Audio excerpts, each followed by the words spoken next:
Bismillahirrahmanirrahim. Dear students, Assalamu alaikum. Welcome again to the ComSat Institute of Information Technology, Virtual Campus, Islamabad. This lecture series has been designed in lieu of Learning Management System with the course code of CSC 350. Students, I'm sure this is the 8th lecture. So far we have covered 7 lectures. In continuation of the previous lecture series, our today's topic is fundamentals of organizing. Before we formally start discussion on the fundamentals of organizing, let us very quickly review what we have studied in the previous lecture. In the last lecture, our focus was on the long-term planning, the strategic planning methods, strategic planning components, and what strategic management process is followed to sustain for a longer period of time in the market. We discussed the possibility of competitors, different components, environment which has to be amended in order to pursue for the longer period of time, in order to sustain in the long term. And then we also studied the primary aspects of the strategy formulation, importance of strategic control, and then over and above, the most important thing we discussed the requirement of coordination, with the coordination which is required to relate the tactical planning and the strategic planning. So tactical planning is actually the planning when certainly when you are pursuing strategic planning and you come across the difficult time, and then certain strategies, certain tactics have to be utilized in order to be on the track. In order to be on the track, we have to take initiatives and control the issues which arise from time to time. And we also discussed the competitive dynamics and the organizational financial performance, and how this financial performance is linked with the dynamics of the business. Well, this was from the previous lecture. Today, our topics of discussion, as I mentioned earlier, the topic of discussion is fundamentals of organizing.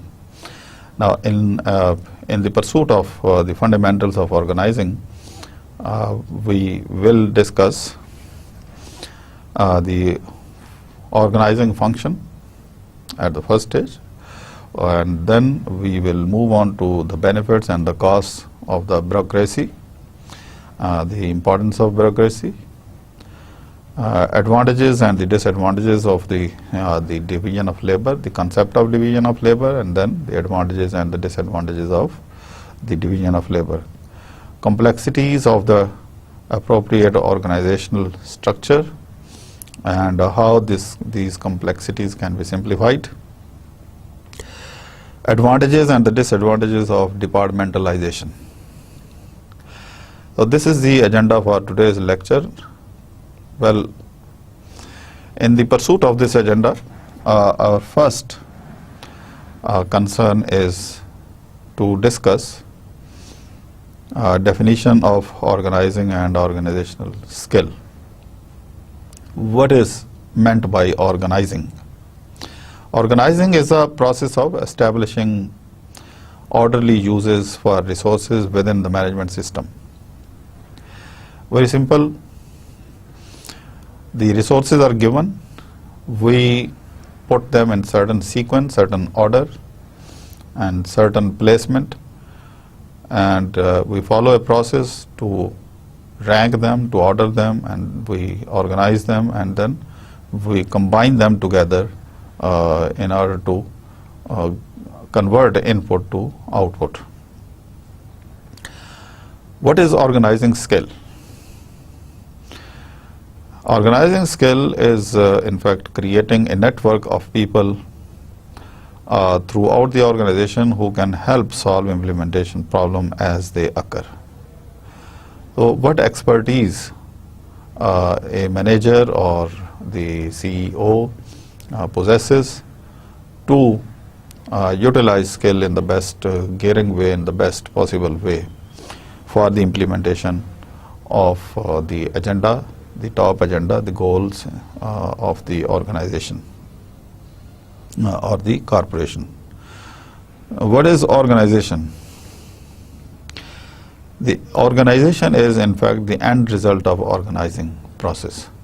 So in sequence, organizing is the process of establishing orderly uses of the resources, and organizing skill is the expertise of following this process, and organization is the end result of the two things.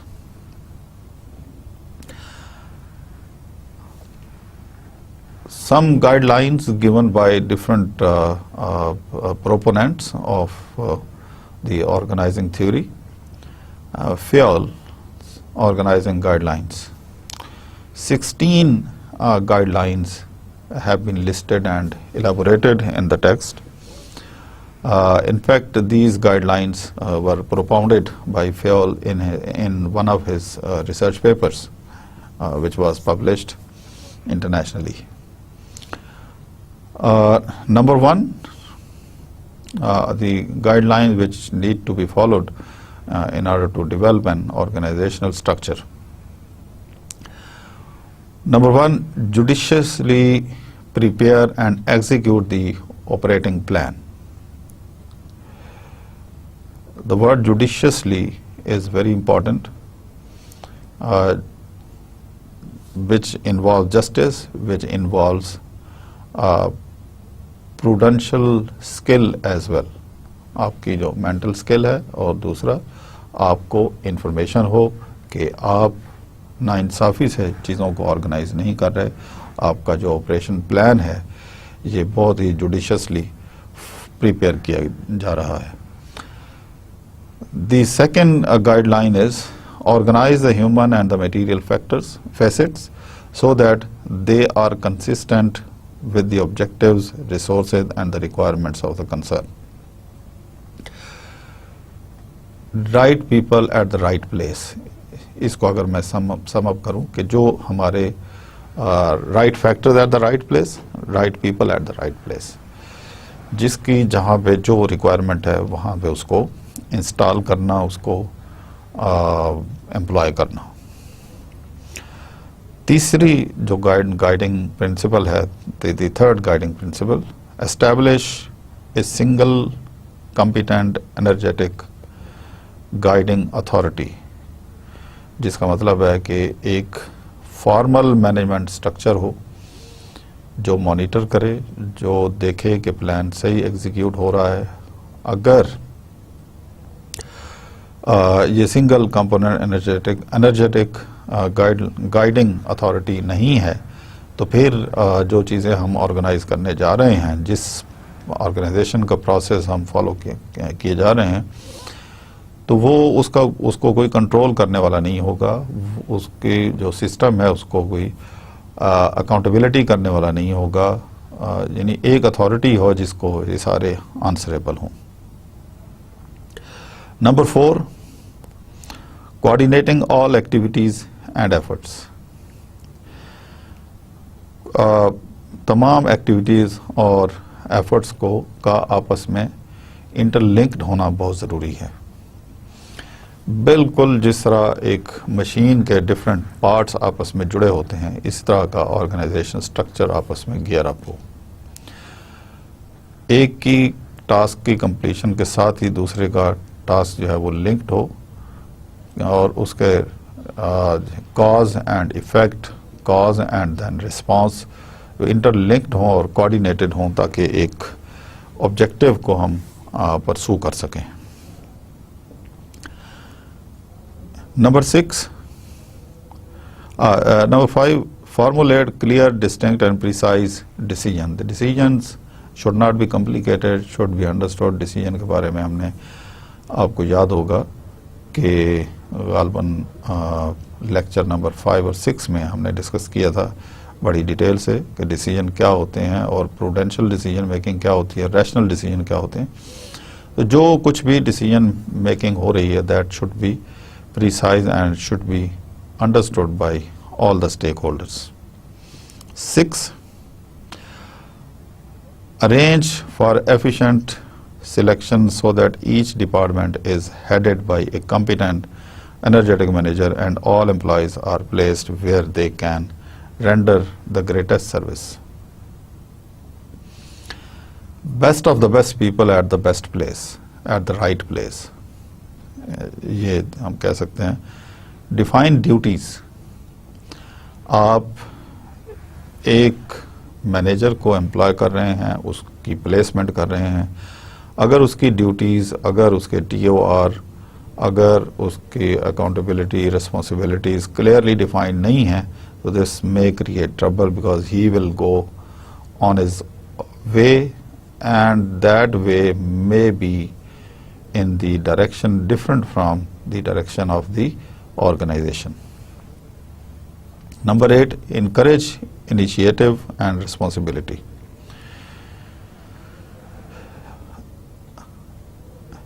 एक है हम duties responsibilities assign कर रहे हैं to the individual. दूसरा हम उसको एक फ्लेक्सिबिलिटी दे रहे हैं कि इफ ही और she comes up with some initiative, some better alternative, some better he is encouraged, if he is encouraged to come up with better action in his job or the job which is associated with some other stakeholders, so he must be welcome. Initiatives को हमेशा welcome करना चाहिए.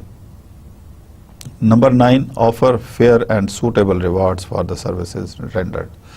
अगर कोई शख्स अपनी responsibilities को, duties को पूरा कर रहा है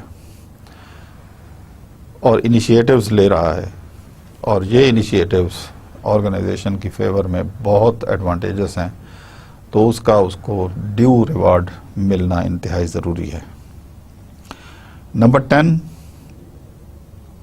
make use of sanctions against faults and the errors. जितनी गलतियां होती हैं, जितनी एरर्स होते हैं, उनके खिलाफ फुल स्टेप कुछ मेजर्स लेना इंतहाई ज़रूरी है ताकि सिस्टम फ्लॉलेसली काम करता रहे. Maintain discipline, very important, self explanatory है. डिसिप्लिन के dos and do not dos, जो क्या करना है और क्या नहीं करना चाहिए, that should be clearly defined. Number 12, the 12th guideline, ensure that the individual interests are consistent with the general interest of the organization. उसमें किसी किस्म की राइवलरी नहीं होनी चाहिए. Interest of the individual and the interest of the organisation. अगर उसमें है राइवलरी है, उनमें डिफरेंस है, कन्फ्रंटेशन है, तो फिर individual is not suitable for the organisation, क्योंकि इंडिविजुअल के लिए ऑर्गेनाइजेशन के इंटरेस्ट को फॉरगो नहीं किया जा सकता. ऑर्गेनाइजेशन या इंस्टीट्यूशन हमेशा सुप्रीम होता है. Individual has to build his or her interest in the interest of the organization or the institution. 13, recognize the unity of command. ऐसा ना हो कि हर मैनेजर अपने आप को CEO समझना शुरू कर दे और वो अपनी तरफ से कोई इम्प्लीमेंटेशन प्लान बना ले और अपनी स्ट्रेटजी फॉलो कर रहा हो. This is very dangerous because this actually develops so many shadow governments within the organization, shadow management within the organization, which is in confrontation with the senior command. Since senior command is generally well informed about the organization's motto, organization's objectives and the mission, therefore there should not be any confrontation. 14, promote both material and the human coordination. Material coordination क्यों ज़रूरी है? ताकि wastage of resources को बचाया जा सके। Human coordination क्यों ज़रूरी है? ताकि ऑब्जेक्टिव्स को ऑब्जेक्टिवली फॉलो किया जा सके। Number 15, institute and effect controls. जैसे control is very important. Wastage अगर कहीं पे हो रहा है उसको मैनेज करना, उसको ठीक करना, रैशनलाइज करना, प्रूडेंशियल एलोकेशन ऑफ रिसोर्सेज, जहाँ कहीं कोई इश्यूज आ रहे हैं उनको मॉनिटर करना और उन इश्यूज को रिजॉल्व करने की कोशिश करना, कोई अप्रोप्रिएट स्टेप्स मेजर्स लेना according to the objectives of the organization. Avoid regulations, red tape and paper work. ज़्यादा से ज़्यादा इन चीज़ों से अवॉइड करने चाहिए, यानी ओवर रेगुलेशन जो है, एक तो है set agenda, set regulation, limits defined हैं, लेकिन खाम खा की रेगुलेशन पे रेगुलेशन और फिर अकरबा परवरी या कुछ लोगों को साथ मिला देना, दूसरों के खिलाफ हो जाना, ये ग्रुपिंग पोलिटिसाइज ऑर्गेनाइजेशन को करती हैं, जिससे प्रोडक्टिविटी, ओवरऑल प्रोडक्टिविटी पे बहुत नेगेटिव इम्पैक्ट होता है। और आखिरी जो बात है, यानी पेपर वर्क को मिनिमाइज करना, मतलब की बात करें, चाहे वो ईमेल मैसेज के थ्रू हो, चाहे वो सिस्टम के अंदर कोई भी इंडिकेटर हो जिसके ज़रिए, लेकिन खाम खा पेपर वर्क और जो ब्यूरोक्रेसी जो पाकिस्तानी स्टाइल में या इंडियन स्टाइल में जो ब्यूरोक्रेसी जिस तरह काम करती है, objection over objection and nothing is done in the end, तो उससे ज़्यादा से ज़्यादा अवॉइड करना ज़रूरी है।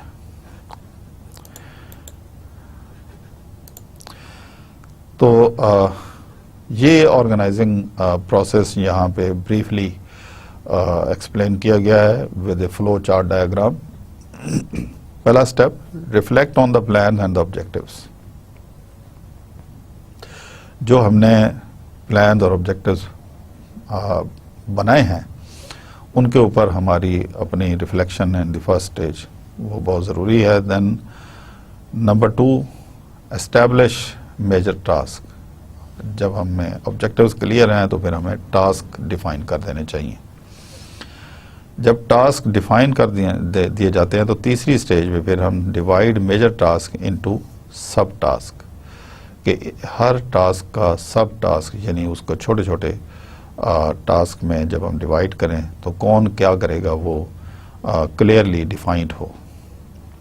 चौथे स्टेप में फिर हम रिसोर्सेज और डायरेक्टिव्स जो हैं वो सब टास्क के वो हम एलोकेट करें कि कौन कितना काम और किस लिमिट्स के अंदर करेगा।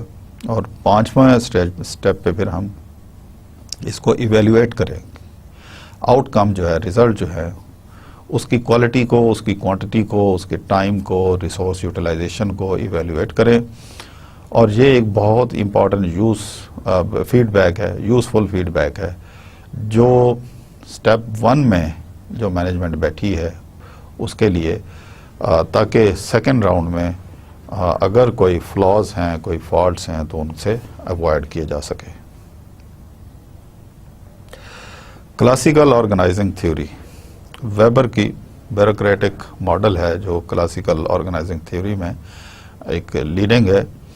वेबर के अलावा भी बहुत सारे कॉन्सेप्ट्स हैं, लेकिन वो इतनी ऑर्गेनाइज फॉर्म में नहीं हैं, स्कैटर्ड पेपर की फॉर्म में हैं, लेकिन टेक्स्ट बुक के अंदर जो वेबर्स ब्यूरोक्रेटिक मॉडल है ज़्यादा ऑर्गेनाइज वे से नहीं है।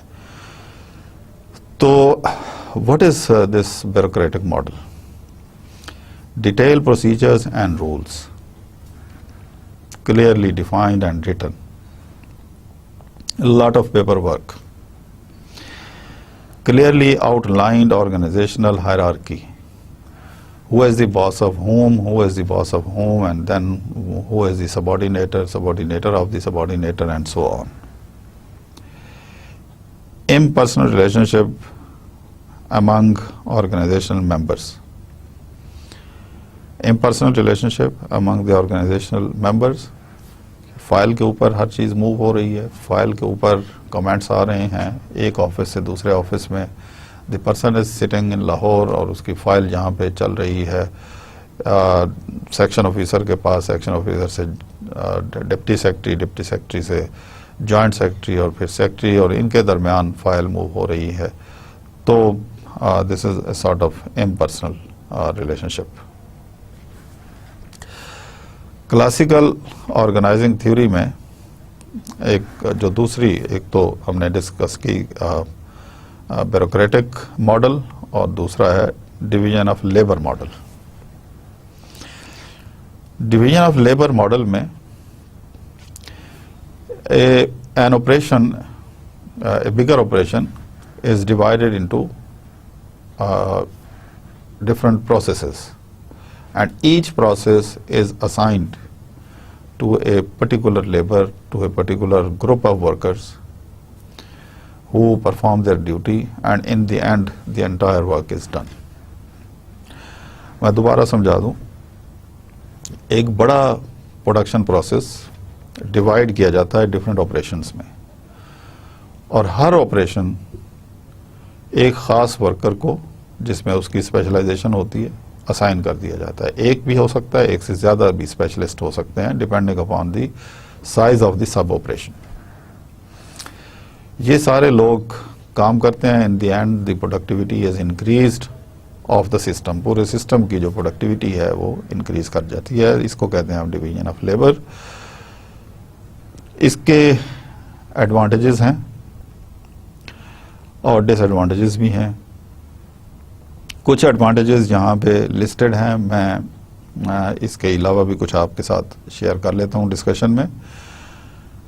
सबसे बड़ा एडवांटेज ये है कि हर इंडिविजुअल स्पेशलाइज स्किल के साथ काम करता है, उसको पता होता है कि उसने यही काम करता है, और उसमें उसकी प्रोफिशेंसी, एफिशिएंसी इतनी ज़्यादा हो जाती है कि रिपीटेडली एक ही काम कर करके, एक ही ऑपरेशन पे काम करके के हर आदमी की जब इस तरह की एफिशिएंसी या स्किल इंप्रूव होती जाती है over the period of time, तो ओवरऑल सिस्टम की एफिशिएंसी क्यूमुलेट होकर बहुत ज़्यादा बढ़ जाती है। इसी तरह हर शख्स ने एक काम करना है और उसमें उसकी प्रोफिशिएंसी और एफिशिएंसी बढ़ जाती है। लेकिन इसके कुछ डिसएडवांटेजेस भी हैं। डिसएडवांटेजेस क्या हैं कि जब एक ही काम रिपीटेडली बंदा कर रहा होता है तो उसके अंदर एक मोनोटनी या बोर्डम एक एलिमेंट क्रिएट हो जाता है और वो इंटरेस्ट लूज कर जाता है। बोरिंग, एक ही काम को बार बार हर दिन करना एक बोर सा हो जाता है, जिससे उसके प्रोडक्शन एक्टिविटीज के ऊपर नेगेटिव इम्पैक्ट भी हो सकता है। इसलिए डिवीजन ऑफ लेबर के एडवांटेजेस में जो इम्पोर्टेंट जो चीज़ रोल प्ले करती है वो कोऑर्डिनेशन है, क्योंकि हर शख्स, हर लेबर जो है एक लिमिटेड काम कर रहा होता है, तो उसने उसके दूसरे स्टेप के साथ, प्रोसेस में दूसरे ऑपरेशन के साथ उसकी कोऑर्डिनेशन इंतहाई ज़रूरी है, ताकि एक ऑर्डर में, एक सीक्वेंस में, एक अरेंजमेंट के तहत वो ओवरऑल जो प्रोडक्शन एक्टिविटी है वो कंप्लीट होती जाए। इसमें एक मैं एग्जांपल दूं, अगर किचन में कुकिंग के प्रोसेस में एक की बजाय अगर 3 आदमी काम कर रहे हों, एक कुछ चीज़ें काट के दे दे, प्याज है, आलू है, टमाटो है, दूसरा कुछ और काम कर रहा हो, जैसे कोई पकाने के प्रोसेस में खड़ा हो वो कर रहा हो, और तीसरा जो है वो बाहर से, जैसे ही ड्यूरिंग द कुकिंग कोई चीज़ ज़रूरत पड़ रही है वो वहाँ से ला रहा है, दे रहा है, तो ये काम ओवरऑल जल्दी कंप्लीट हो जाएगा, बजाय इसके कि अगर एक ही बंदा काम कर रहा हो, एक ही कुक, उसने बाज़ार से चीज़ें भी लानी है, पहले उसने काटना है, बाज़ार से लाने का एक टाइम लगेगा, फिर उसने जो काटना है, उस कटाई के दौरान कोई चीज़ याद आएगी, फिर वो दोबारा जाएगा, वो कटाई का काम रुक जाता है। तो ये लैक ऑफ कोऑर्डिनेशन है। अगर इन तीनों प्रोसेसेस में अगर कंप्लीट कोऑर्डिनेशन हो तो वो प्रोसेस जल्दी मुकम्मल हो जाता है। इसी तरह आप जब फाइनल ईयर प्रोजेक्ट करते हैं या आप करेंगे, तो आपके प्रोजेक्ट में अगर 3 मेंबर्स अलाउड हैं, एक ने प्रोजेक्ट का एक पार्ट मुकम्मल करना है, उसने अपने एल्गोरिथम लेके अपने प्रोसेस को कंप्लीट करना है, दूसरे ने डाटा इकट्ठा करके उसको रन करना है, तीसरे ने ये देखना है कि ओवरऑल सिस्टम सही कनेक्ट हुआ है कि नहीं, तो ये तीनों की एक joint effort, division of labour से वो FYP जिसको फाइनल ईयर प्रोजेक्ट है वो जल्दी ना सिर्फ कंप्लीट हो जाएगा, बल्कि अगर कोऑर्डिनेशन है तो एक बेहतर प्रोजेक्ट सामने आ सकता है। तो unity of and in the end unity of action, एक सिंक्रोनाइज्ड ऑर्डर ऑफ टास्क जो है वो मौजूद हो, यानी एक खास तरतीब से काम मुकम्मल हो। मैरी पार्कर फॉलोड गाइडलाइंस, इसमें कुछ मैरी पार्कर की कुछ गाइडलाइंस हैं कि अगर इसमें डिसएडवांटेज कोई उसके जो डिसएडवांटेजेस जो अराइज होते हैं उनको ओवरकम करने के लिए peer discussion resolve the problems, कि अगर आप अपने से सीनियर्स या अपने कोलीग से डिस्कशन करते हैं कि ये इश्यूज आ रहे हैं, इनको कैसे रिजॉल्व किया जाए, तो the problem of disadvantage can be controlled. Management सही प्लानिंग करे, मॉनिटर करे या मोटिवेशन फैक्टर रखे, इनिशिएटिव्स रखे, ताकि जो मोनोटनी और बोर्डम का एलिमेंट है वो ना आने पाए। तीसरा, maintaining is a continuous process, maintenance भी ज़रूरी है, यानी पीयर डिस्कशन, मैनेजमेंट जो है वो सही प्लान करे और जो मेंटेनेंस जो है वो उसको should be A continuous process. ऐसा नहीं है कि एक दफ़ा चीज़ें तरतीब से लगा के फिर उसको चेक ना करें।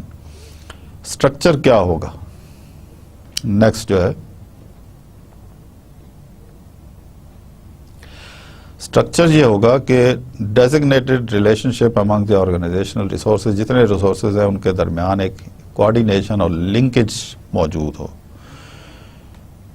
इस स्ट्रक्चर में there are 2 types generally observed, एक फॉर्मल है और दूसरा इनफॉर्मल है।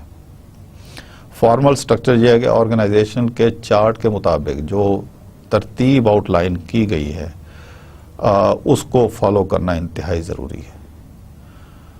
और इनफॉर्मल ये है कि म्यूचुअल अंडरस्टैंडिंग से लोग कोऑर्डिनेट करते हैं, पीयर डिस्कशन होती है, सीनियर से मिलते हैं, उनके घर जाके पूछते हैं, ऑफिस आवर्स के बाद कुछ टाइम लगाते हैं, इनफॉर्मली मिलते हैं, यानी ऑर्गेनाइजेशन की तरफ से कोई रिक्वायरमेंट नहीं है, लेकिन in the best interest of the organization जो उसके रिसोर्सेज हैं, ह्यूमन रिसोर्सेज हैं, वो आपस में कोऑर्डिनेट करते हैं और इस तरीके से एक नेचुरल एफिशिएंसी सिस्टम के अंदर आती है। फॉर्मल स्ट्रक्चर को ज़रा देख लें, जिसमें ग्राफिक इलस्ट्रेशन होती है, पिरामिड होता है कि कौन किसका बॉस है, उसके नीचे क्या है, उसको इस तरह, तो उसने कोई भी चेन ऑफ कमांड को बाईपास नहीं करना, अपने सीनियर से उसने कांटेक्ट करना है और उसने अपने सीनियर से कांटेक्ट करना है। ऐसा नहीं है कि फर्स्ट स्टेज वाला थर्ड स्टेज या थर्ड स्टेज वाला ऊपर जाके फर्स्ट स्टेज को कोई गाइडलाइन या बीच में कोई चेन जो है वो बाईपास करने का। आपने अक्सर सुना होगा, अगर आपके पेरेंट्स में से या रिश्तेदारों में से कोई अगर सेक्रेटेरिएट में काम करता है तो सेक्शन ऑफिसर कभी भी डायरेक्ट सेक्रेटरी को फाइल नहीं भेज सकता। उसने अपने डिप्टी सेक्रेटरी को भेजनी है, डिप्टी सेक्रेटरी उसके ऊपर अपने कमेंट्स देगा, फिर एडिशनल सेक्रेटरी और फिर उसके बाद सेक्रेटरी को फाइल जाती है। आप इस प्रोसेस को बाईपास नहीं कर सकते। लेकिन असेंबली लाइन में आप देखें, उसमें भी ऐसे ही है, एक मशीन प्रोसेस काम कर रहा है।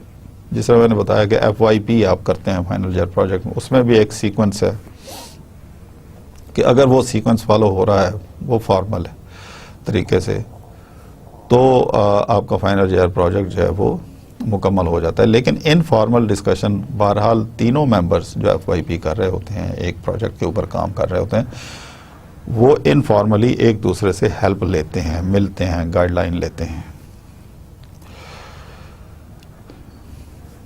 वर्टिकल डायमेंशनिंग, ये कुछ चीज़ें बयान की गई हैं कि एक वर्टिकल में क्या है। मैंने कुछ एग्जांपल आपको सेक्रेटेरिएट से भी दी हैं और कुछ असेंबली प्लांट में भी कुछ एग्जांपल दी हैं। इसी तरह FYP में भी मैंने कुछ एग्जांपल दी। अब उसको स्पेसिफिकली टर्म्स, उसके लिए वर्डिंग क्या यूज़ होती हैं। स्केलर रिलेशनशिप्स, स्केलर रिलेशनशिप किसे कहते हैं कि जब आप चेन ऑफ कमांड फॉलो करते हैं, टॉप पे कौन है, number 1, number 2, number 3 and so on. Unity of command, employee reports to only one manager. Span of management, number of employees one manager can effectively manage. ये span of management कि एक manager के नीचे कितने सब मैनेजर हैं, ये कितना स्टाफ काम कर रहा है। हाइट ऑफ ऑर्गेनाइजेशन चार्ट, ये भी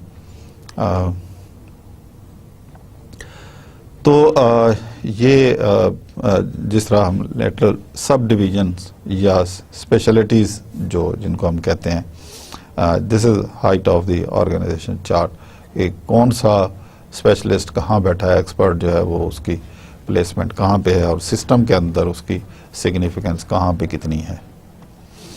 उसके बाद ये हॉरिजॉन्टल डायमेंशंस में जैसे डिपार्टमेंट्स आ जाते हैं। मुख्तलिफ डिपार्टमेंट, एक तो हायरार्की, टॉप वर्टिकल हायरार्की और एक है हॉरिजॉन्टल हायरार्की कि कितने डिपार्टमेंट्स हैं। Unique group of resources established by management to perform organizational task के मुख्तलिफ सब सेक्शन बना दिए, सारे पैरेलल काम कर रहे हैं, इनको हॉरिजॉन्टल या डिपार्टमेंट्स कहते हैं। तो डिपार्टमेंटलाइजेशन जो है इसके कई टाइप्स हैं। कुछ टाइप्स जो हैं वो यहाँ पे मेंशन की गई हैं। Number 1 functional, number 2 product, number 3 geographic, number 4 customer और नंबर 5 मैट्रिक्स। नंबर 1 की तरफ आते हैं, फंक्शनल। इसके एडवांटेजेस क्या हैं? Power of functional heads promotes consistency, relatively easy to assign blame or credit for the performance of a function. The performance of the company's marketing program इसकी एक best example है कि कौन कितना काम कर रहा है और इस तरह से उसको पॉइंट आउट करना। अगर उससे कोई गलती हुई है, अगर उसने गलत काम किया, उसको पॉइंट आउट किया जा सकता है और ब्लेम किया जा सकता है। और अगर किसी ने वहाँ पे बहुत अच्छा फंक्शन परफॉर्म किया है तो उसको अप्रिशिएट या क्रेडिट भी दिया जा सकता है। लेकिन इसमें डिसएडवांटेज ये है कि ये एक बहुत डिफ़िकल्ट काम है। मुख्तलिफ फंक्शन जो वेरियस फंक्शन जो काम कर रहे होते हैं उनमें कोऑर्डिनेशन, आमतौर पे कोऑर्डिनेशन का इशू आता है। और दूसरे नंबर पे difficult to assign credit or blame when a product performs well or poorly, क्योंकि product ultimately different functional process में से गुजर के आती है। तो बाज़ औक़ात ये लोकेट करना मुश्किल हो जाता है कि किसने इतना अच्छा काम किया था जिसकी वजह से एफिशिएंसी जो है वो बेहतर हो गई और ऑपरेशन जल्दी कंप्लीट हुआ। दूसरी जो इसकी डिपार्टमेंटलाइजेशन की एग्जांपल है product. Allows managers to focus on the product sold by the company, or relatively easy to assign credit or blame based on the performance of the product. तो ज़ाहिर है ये प्रोडक्ट बेस एक focused एक approach है जिसमें product की different stages के ऊपर उसको लोकेट करना बहुत आसान है कि किसकी परफॉर्मेंस बेहतर है in terms of sale of the product, in terms of making of the product या marketing of the product। तो उसको फिर क्रेडिट या उसको ब्लेम करना आसान है। डिफिकल्टी इसमें क्या है? Focus on product may force manager to miss difference in the customers और द ज्योग्राफिक रीजन्स। दूसरा जो इसमें प्रॉब्लम हो सकता है, may be difficult to coordinate across the products. बेशुमार प्रोडक्ट्स होती हैं, उनके across the products coordination may be difficult. Geographic manager जो है can focus on various regions, region wise उनकी डिपार्टमेंटलाइजेशन हो जाती है। Allows firm to develop human resources bye rotating manager across different regions. इस तरह एक रीजन से दूसरे रीजन में ये हो सकता है। आमतौर पर ये सेलुलर कंपनीज आप देख लें, इनकी जो बेसिकली जो डिपार्टमेंटलाइजेशन है ये रीजन वाइज भी है। इसमें प्रॉब्लम क्या आ सकता है? May prove difficult to coordinate between various regions. लेकिन आजकल जो टेक्नोलॉजिकल एडवांसमेंट है, वर्चुअल अरेंजमेंट है, कंप्यूटर सॉफ्टवेयर है, तो उसके ज़रिए से इस डिफ़िकल्टी को यकीनन ओवरकम किया गया है, बहुत सारी कंपनीज ने किया है। May prove difficult to assign credit और blame based on the performance of the particular product. Customer के पर्सपेक्टिव में, डिपार्टमेंटलाइजेशन में, it allows managers to focus on and cater to the most important customers. Customers में classification करना आसान होता है, उसको एड्रेस करना, फिर relatively easy to assign blame और क्रेडिट, क्योंकि जब कैटेगराइज करना आसान है तो फिर ब्लेम या क्रेडिट लेना भी आसान है। May prove difficult to coordinate across various customers. Coordinate करना बहुत मुश्किल। Coordination is the major issue, और कोऑर्डिनेशन में सिर्फ और सिर्फ टेक्नोलॉजी एक बड़ा सिग्निफिकेंट रोल प्ले कर सकती है। Matrix allows firm to pool human resources for both short-term and long-term projects, allow firm to maintain flexibility over time, one of the best method, but difficult for employees to prioritize responsibilities, क्योंकि multiple authority figures इसमें involve होती हैं। किस तरह किसको किस के ऊपर प्रायोरिटी होगी, कब होगी, ये एक डिफ़िकल्ट प्रोसेस है। ये फंक्शनल डिपार्टमेंटलाइजेशन है, जिसमें CEO is on the top, फिर उसके नीचे vice president, vice president, vice president, जिसमें आमतौर पे 3 उसके वाइस प्रेसिडेंट लेवल पे ग्रुप हो सकते हैं। मार्केटिंग का वाइस प्रेसिडेंट, R&D का वाइस प्रेसिडेंट, और तीसरा जो है वो फाइनेंस का वाइस प्रेसिडेंट।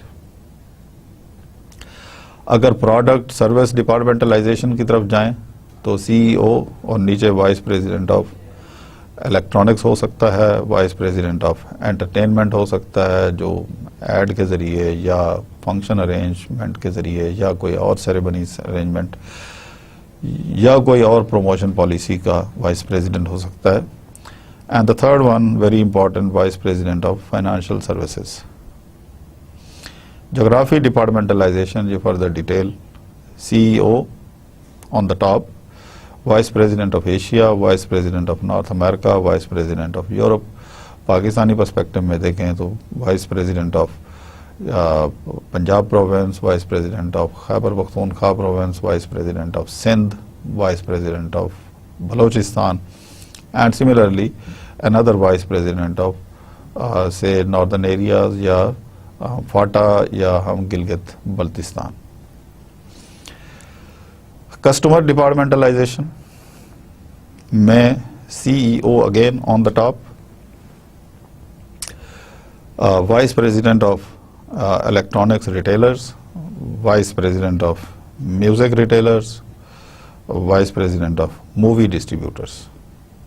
अगर ये इलेक्ट्रॉनिक्स जो हैं ये they are of different categories, music, movie and electronics, या कोई और क्लासिफिकेशन भी हो सकती है अकॉर्डिंग टू दी कस्टमर।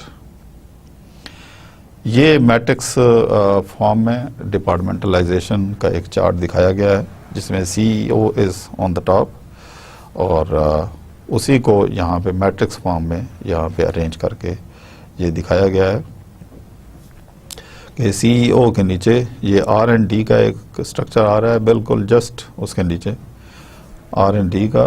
दूसरी तरफ फाइनेंस के तमाम सारा फाइनेंस और उसका सपोर्ट स्टाफ, और फिर प्ले सेक्शन में ये सारा नीचे उसकी कैटेगराइजेशन, और इधर से वाइस प्रेसिडेंट मार्केटिंग में फिर ये सारी कैटेगरीज। अब अगर हम मैट्रिक्स में कॉलम वाइज अगर हम देखें तो सीईओ में जो सबसे नीचे जो सबसे पहला कॉलम है एक्सट्रीम लेफ्ट पे,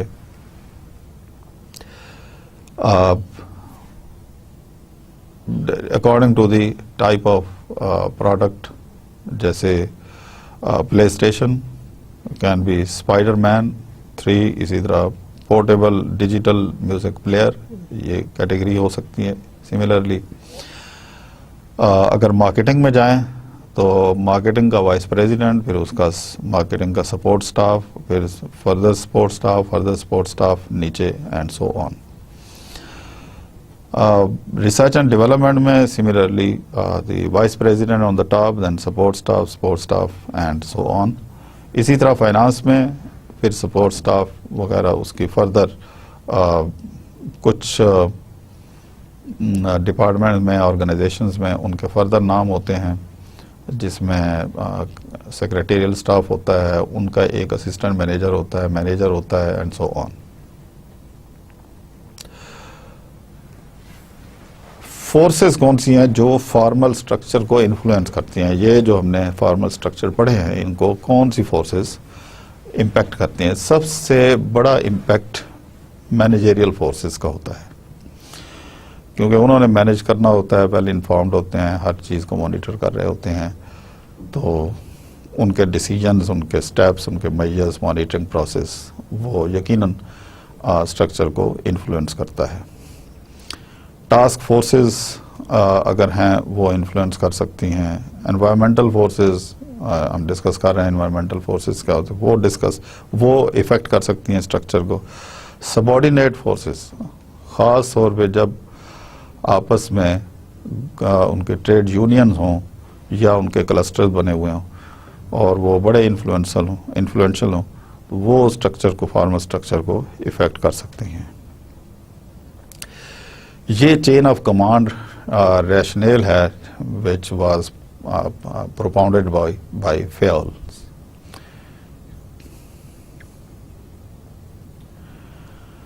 इनफॉर्मल स्ट्रक्चर में मैकेनिस्टिक स्ट्रक्चर्स, जैसे formal organization structure suited for large companies and stable industries.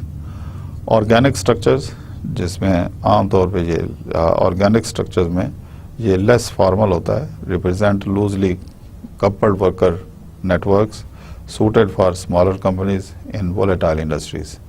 लेकिन बिगर इंडस्ट्रीज में आमतौर पे फॉर्मल स्ट्रक्चर मौजूद होता है। तो स्टूडेंट्स, आज का लेक्चर इतना ही है, लेकिन इसमें जो इम्पोर्टेंट चीज़ है, जो एक मैसेज है, आज के लेक्चर में हमने फॉर्मल और informal structure, organogram, organization, organize कैसे करते हैं एडमिनिस्ट्रेटिव स्ट्रक्चर को, और उनके फंक्शंस के हिसाब से क्या क्या पोस्टें हो सकती हैं, ये बहुत इम्पॉर्टेंट है। इन तमाम चीज़ों की ये जो कुछ हमने डिटेल में पढ़ा है,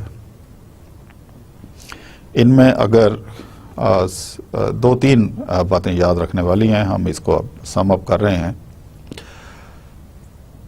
कि यकीनन एडवांस वर्ल्ड ने जितनी तरक्की की है, उनमें ये bureaucratic structure, division of labour, organogram, ये ऑर्गेनिक स्ट्रक्चर, इन्होंने बड़ा सिग्निफिकेंट रोल प्ले किया है। लेकिन इनमें जो इनिशियली जब ये इन्होंने अपना डेवलपमेंट का जर्नी स्टार्ट किया, तो उस वक्त क्या स्ट्रक्चर था? वो ज़्यादातर इनफॉर्मल स्ट्रक्चर, इनफॉर्मल वे से जितनी थ्योरीज सामने आई, जितनी डेवलपमेंट हुई, जितनी एडवांसमेंट हुई, वो फॉर्मल स्ट्रक्चर के ऊपर, if I am not wrong, let me से दिस, कि इनफॉर्मल स्ट्रक्चर ने हमेशा डोमिनेट किया। क्योंकि इनफॉर्मल वे से जितनी लर्निंग और जितनी फ्रीडम और जितनी लिबर्टी होती है वो फॉर्मल स्ट्रक्चर के अंदर नहीं होती।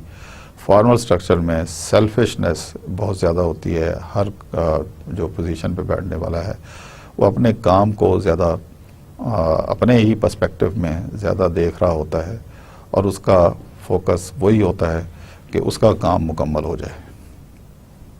जबकि इनफॉर्मल में एक एमिकेबल वे से जूनियर सीनियर का जो रिलेशनशिप है उसमें सीनियर जो है वो जूनियर को सिखाते हैं और जूनियर सीनियर के दरमियान एक क्लोज जो रिलेशनशिप बिल्ट होता है वो किसी भी ऑर्गेनाइजेशन के लिए बहुत यूज़फुल है, बहुत इम्पॉर्टेंट है।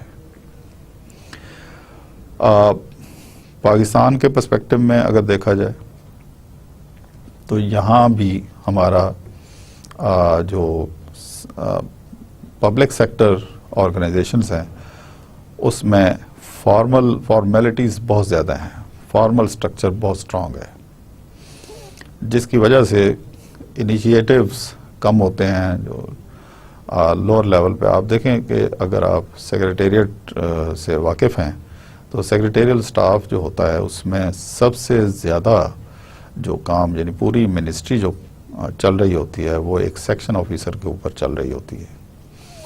बाकी किसी की तरफ से कोई इनिशिएटिव्स नहीं है। अलबत्ता सेक्शन ऑफिसर के साथ जो स्टाफ है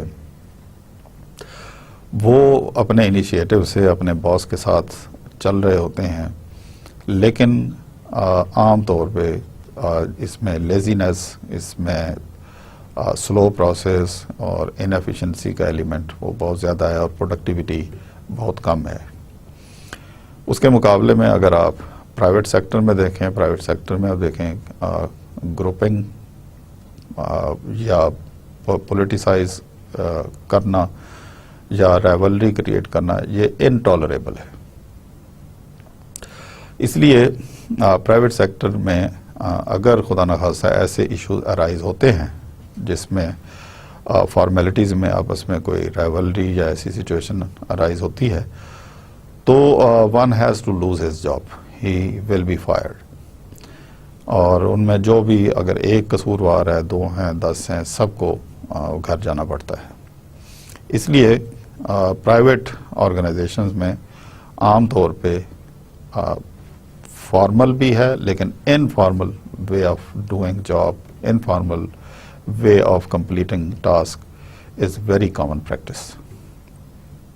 इसमें आप अपने फील्ड से रिलेटेड, मैं अब किसी कंपनी का नाम नहीं लेना चाहता, किसी भी सेलुलर कंपनी में, किसी भी आप मोबाइल कंपनीज में, किसी भी आप मोबाइल मैन्युफैक्चरिंग ग्रुप्स के अंदर जब आपको जॉब मिलेगी तो यू विल सी योरसेल्फ कि how people are doing their job informally.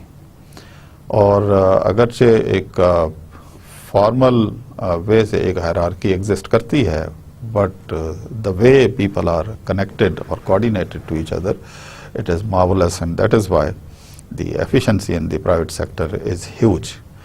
इसलिए पब्लिक सेक्टर के मुकाबले में प्राइवेट सेक्टर में किसी भी इंडिविजुअल की ग्रोथ जो है वो रिलेटिवली फास्ट है और पे पैकेज में जो रिवीजन है वो भी बहुत ज़्यादा है।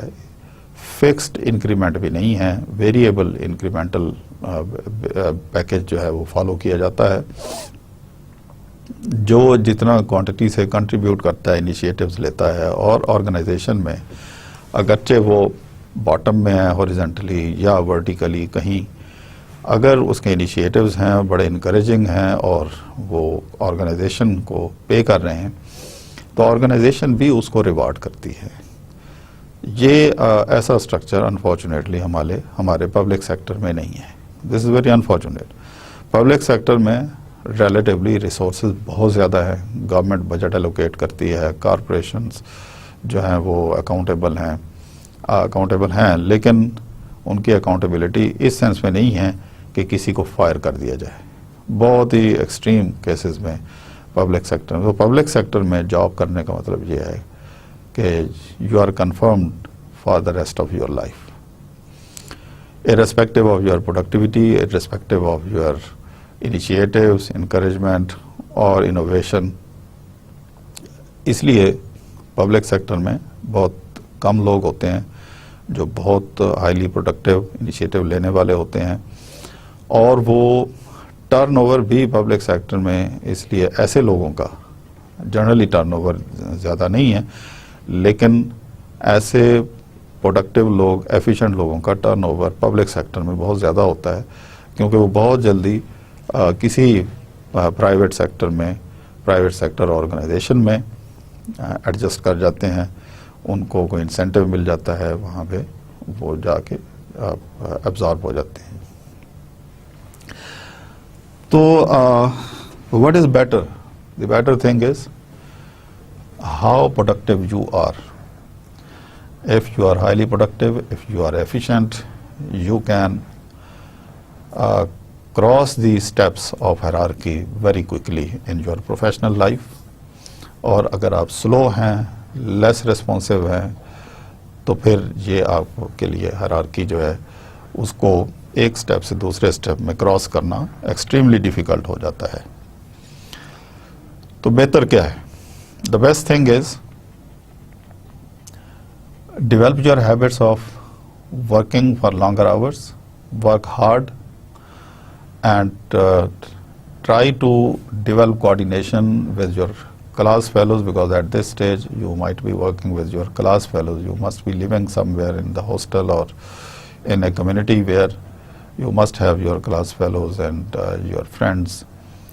So instead of creating rivalry, fight and all these things, do something productive and develop coordination, complete coordination with your friends, so that when you join your professional life, you should be able to use your habits of coordination in your professional life. ये एक थी कुछ चीज़ें division of labour के ऊपर। Advance countries की जो development है उसमें जहाँ पे कंट्रीब्यूशन है इसका प्राइवेट सेक्टर का, उसमें एक बहुत बड़ा कंट्रीब्यूशन जो है वो डिवीजन ऑफ लेबर का है। इनिशियली जब भी कोई काम स्टार्ट हुआ है तो एक ही लेबर, एक ही वर्कर जो है वो बहुत सारे काम करता था। ये एक हिस्ट्री है साइंस एंड टेक्नोलॉजी की कि स्टार्ट में चंद वर्कर्स को बहुत ज़्यादा काम करने पड़ते थे। अब situation has changed. The production process is now divided into different operation, और हर ऑपरेशन जो है एक स्पेशलाइजेशन को डिफाइन करता है। ये डिवीजन ऑफ लेबर है। उसकी वजह से, डिफरेंट ऑपरेशंस की वजह से, the number of specialization increased, the employment opportunities increase, और इसी तरह जो एजुकेशन इंस्टीट्यूशंस हैं उनके अंदर डिपार्टमेंट्स इंक्रीज हुए, उनके अंदर जॉब अपॉर्चुनिटीज़ इंक्रीज हुई। लोगों ने, टीचर्स ने हर एक चीज़ में स्पेशलाइजेशन करने की बजाय एक फोकस किया अपनी सर्विसेज को। स्पेशलाइजेशन का मतलब क्या है स्टूडेंट्स? स्पेशलाइजेशन का मतलब ये है कि जब आप अपने रिसोर्सेज को, अपनी एफर्ट्स को एक ख़ास ऑपरेशन के ऊपर फोकस करते हैं और उसी में ही आप अपनी एक्सपर्टीज़ को इम्प्रूव करते हैं, डेवलप करते हैं, इम्प्रूव करते हैं, एक्सेल करते हैं। इसको कहते हैं स्पेशलाइजेशन। जिस तरह डॉक्टर स्पेशलिस्ट होते हैं, आई स्पेशलिस्ट हैं, ENT स्पेशलिस्ट हैं, हार्ट स्पेशलिस्ट हैं। अब ये पूरे बॉडी के अंदर ये पार्ट्स हैं, इसी तरह कंप्यूटर के अंदर पार्ट्स हैं, इसी तरह सॉफ्टवेयर की अपनी स्पेशलिटी है। कुछ अब जैसे फाइनेंशियल सेक्टर बहुत ग्रो कर गया, उससे रिलेटेड सॉफ्टवेयर में स्पेशलाइजेशन हो सकती है। इसी तरह जो ऑटोमेशन के ऊपर जो इंडस्ट्रीज काम कर रही हैं उनकी डेवलपमेंट में स्पेशलाइजेशन हो सकती है। इलेक्ट्रॉनिक इंडस्ट्री में बेतहाशा स्पेशलाइजेशन के फील्ड हैं। तो इन चीज़ों ने ना सिर्फ ये कि बहुत ज़्यादा तादाद में एक्सपर्ट्स क्रिएट किए, बल्कि इंडस्ट्रीज़ में स्पेशलाइज सर्विसेज जो उनकी एम्प्लॉयमेंट भी इंक्रीज़ हुई, जॉब्स क्रिएट हुई, प्रोडक्ट्स की इम्प्रूवमेंट बहुत ज़्यादा हुई, टेक्नोलॉजी बहुत ज़्यादा इम्प्रूव हुई, ख़ास तौर पे आपके फील्ड में सबसे ज़्यादा डेवलपमेंट हुई है, सबसे ज़्यादा इनोवेशन हुई है, और ये अभी तक ये कंटिन्यूस प्रोसेस है। आप जिस दौर में पढ़ रहे हैं 2015-2016 की जो स्पेशलाइजेशन है, ये 60s और 50s और 70s की स्पेशलाइजेशन से कहीं बेहतर है, इसलिए कि आप ज़्यादा सोफिस्टिकेटेड टेक्नोलॉजी के दौर में पैदा हुए हैं, आप प्रीवियस टेक्नोलॉजी से बिल्कुल वाकिफ़ हैं, आप बड़े बड़े साइंटिस्ट से वाकिफ़ हैं जिन्होंने इनिशिएटिव लिए और इस काम को स्टार्ट किया, लेकिन आप अब बेहतर फोकस्ड टेक्नोलॉजिकल एडवांसमेंट की तरफ फोकस्ड हैं, और एक ख़ास फील्ड में आप स्पेशलाइजेशन का आपको मौका मिलता है, इसलिए आपकी एफिशिएंसी ज़्यादा एफिशिएंसी आपसे एक्सपेक्टेड है, आपकी प्रोडक्टिविटी ज़्यादा एक्सपेक्टेड है जब आप प्रैक्टिकल फील्ड में जाएंगे। ये कुछ प्रैक्टिकल एप्लीकेशंस हैं इस मैनेजमेंट की जो आपके फील्ड से रिलेटेड हैं, जो मैं आपके साथ शेयर कर रहा हूँ। तो स्टूडेंट्स, आज के लेक्चर में हमने फंडामेंटल्स ऑफ ऑर्गेनाइजिंग पढ़ा। ये टॉपिक्स हमने डिस्कस किए, और कुछ कम्प्लेक्सिटीज़ हमने डिस्कस की, और उन कम्प्लेक्सिटीज़ में रास्ता बनाना बहुत आसान है अगर हर आदमी डिलीजेंटली काम करे और वो अपने पीयर से, अपने सीनियर से काम को समझने में हतक महसूस ना करे, हतक इज़्ज़त महसूस ना करे, इनफॉर्मली सिर्फ फॉर्मल वे ऑफ लर्निंग को फॉलो ना करें, बल्कि इनफॉर्मल वे ऑफ लर्निंग को भी हमें अपनी हैबिट बनानी चाहिए। लेकिन इसके लिए बड़ा एमिकेबल और फ्रेंडली होना पड़ता है हमें। ये हमने ऑर्गेनाइजिंग प्रोसेस कुछ डिस्कस किए, उसके बाद फिर हमने ये क्लासिकल ऑर्गेनाइजिंग थ्योरी को डिस्कस किया, डिवीजन ऑफ लेबर को डिटेल से डिस्कस किया,